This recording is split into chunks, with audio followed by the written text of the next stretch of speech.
Hello friends, study hack with math channel में आप सभी का स्वागत है।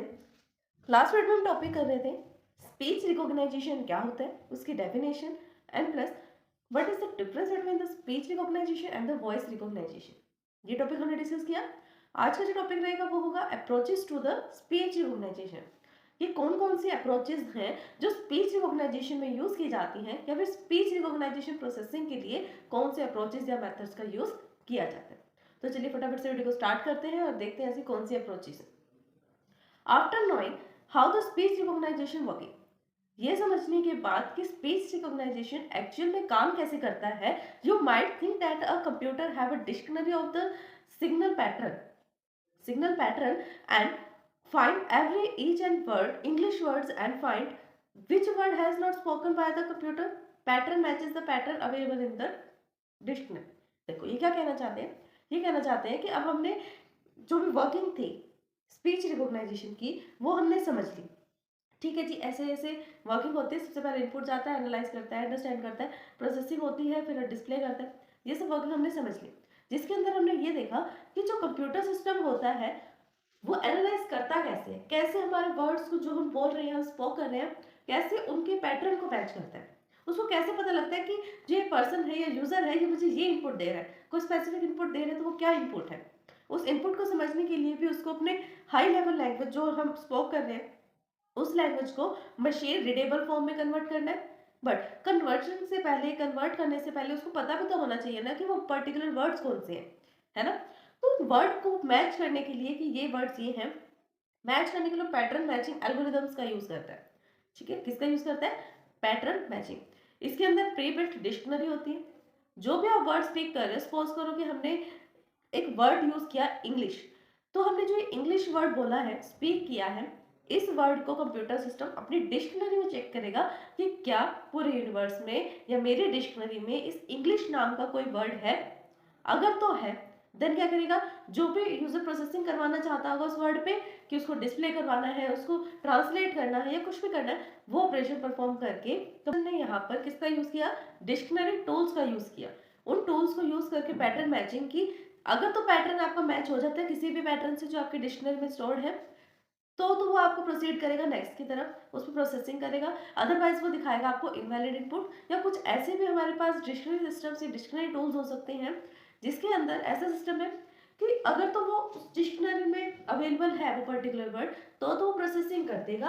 अगर अवेलेबल नहीं है देन उसको अपनी डिक्शनरी में ऐड कर देगा, ताकि नेक्स्ट टाइम अगर कोई यूजर आए वो भी सेम वर्ड बोले, क्या पता तब तक वो उसको प्रोसेस करना समझे कि ये वर्ड क्या बोलना चाहते हैं। ठीक है, अब देखो कि डिक्शनरी क्या होती है। डिक्शनरी में तो सिर्फ स्पेशल वर्ड्स होंगे जिनका मीनिंग होगा कुछ ना कुछ, वो पर्टिकुलर वर्ड एग्जिस्ट करता होगा। बट आपको पता होता है कि हम जैसे कई बार लिख रहे हैं या कई बार बोल रहे हैं तो उस टाइम पर हमारी स्पेलिंग थोड़ी रॉन्ग हो जाती है। लिखते लिखते या जल्दी से बोलते बोलते स्पेलिंग थोड़ी हम गलत बोल देते हैं, है ना। तो वो गलत स्पेलिंग में भी आपको बहुत बार सही आंसर दिखाता है। क्यों? क्या गलत वाले भी उस डिक्शनरी में मौजूद है, अवेलेबल है उस डिक्शनरी में? यस। इसी कारण से ही वो आपको रॉन्ग इनपुट पे भी मैच करके, जितना ज्यादा पॉसिबल हो सकता है मैचिंग करना, उस पैटर्न को मैच करके आपको सही इनपुट के अकॉर्डिंग ही आउटपुट को शो करता है। क्यों? क्योंकि जरूरी नहीं है जो मिस्टेक हमसे हुई वो और किसी से नहीं हो सकती। कभी भी जिसने भी वो की होगी मिस्टेक, उस टाइम पर उसने उसको डिक्शनरी में ऐड कर लिया कंप्यूटर सिस्टम में। अभी देखो कंप्यूटर सिस्टम में इतना माइंड कहाँ से आ रहा है? यही होता है आर्टिफिशियल इंटेलिजेंस। कंप्यूटर मशीन अपने आप से अपने रिक्वायरमेंट्स को पूरा करे जिससे वो यूजर की रिक्वायरमेंट्स फुलफिल कर सके। ये होती है artificial intelligence machine. Unfortunately the following of the two reasons there are the two no such standard patterns. सबसे दुर्भाग्य वाली बात क्या है यहाँ पर, अनफॉर्चुनेट क्या है कि यहाँ पर टू रीजंस हैं, दो कारण है। There are no such standard pattern for the you can create dictionary.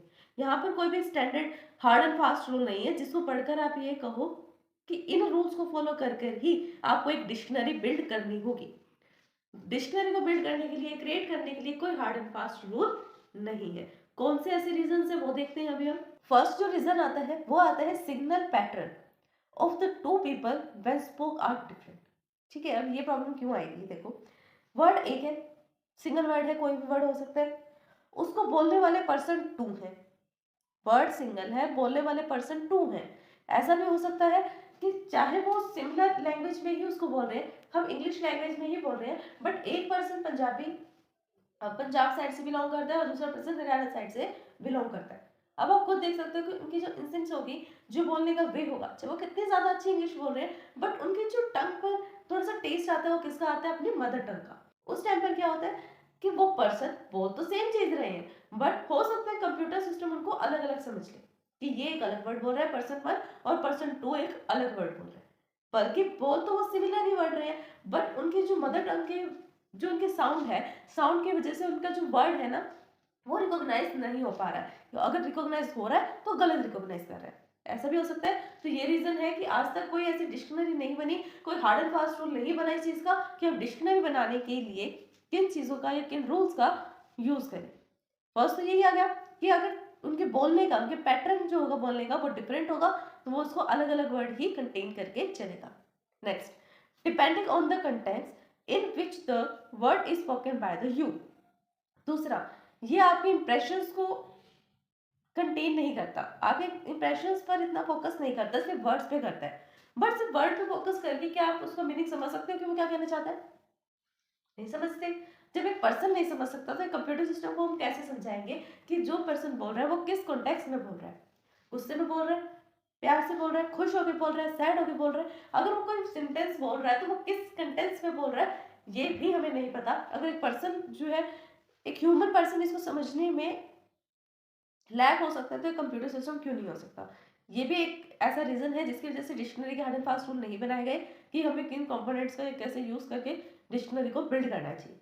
ठीक है, spoken by the same word the different pronunciation, yes this is the word pronunciation, कि एक अलग पर्सन है, वो भी सिमिलर वर्ड को बोल रहा है, सेकंड पर्सन भी उस सिमिलर वर्ड को बोल रहा है, बट उनके बोलने की जो प्रोनाउंसिएशन है, बोलने का जो तरीका है कि उस पर्टिकुलर वर्ड को कैसे बोल रहे हैं वो डिफरेंट हो जाता है। और यही डिफरेंस जो इन वर्ड्स के बीच में आएगा वो समझेगा कंप्यूटर सिस्टम कि दोनों वर्ड्स अलग अलग है। ठीक है, therefore the different signal patterns, इसलिए हमें हर एक लैंग्वेज के लिए या हर एक प्रोनाउंसिएशन के अकॉर्डिंग अलग से बिल्ड करनी पड़ती है डिक्शनरी, या फिर हम ऑटोमेटिक सिस्टम उसके अंदर लगा दें कि जब कोई भी कोई पर्सन आपसे, जो कंप्यूटर सिस्टम है उनको इस तरह से इनपुट दे, अगर तो वो मैच हो रहा है तो ठीक है प्रोसेसिंग कर दो, और अगर मैच नहीं हो रहा है देन क्या करेंगे? अपनी डिक्शनरी में ऐड कर लो। Due to these problems we have the two categories of approach. इन्हीं कैटेगरीज के कारण से हमारे पास दो अप्रोचेज होती हैं जिनको हम फॉलो करते हैं डिक्शनरी को या फिर स्पीच रिकॉग्नाइजेशन को आप कह सकते हो। स्पीच रिकॉग्नाइजेशन में टू अप्रोचेस को फॉलो करते हैं। फर्स्ट होता है according to the speaker dependent, speaker बोलने वाला क्या है उस बोलने वाले पे डिपेंड करता है वो कैसे बोल रहा है। ये दूसरा उसके कॉन्टेक्स्ट पे, या तो हम उसकी फीलिंग्स को समझे कि वो कौन सी फीलिंग में आकर सेंटेंस बोल रहा है, ये वर्ड बोल रहा है, या फिर हम स्पीकर पे डिपेंड करें कि स्पीकर क्या बोल रहा है, ये पर्टिकुलर स्पीकर क्या बोल रहा है, क्या बोल सकता है। तो ये था हमारा आज का टॉपिक। आज हमने कुछ बेसिक इंट्रोडक्शन देखा approaches to the speech recognization का।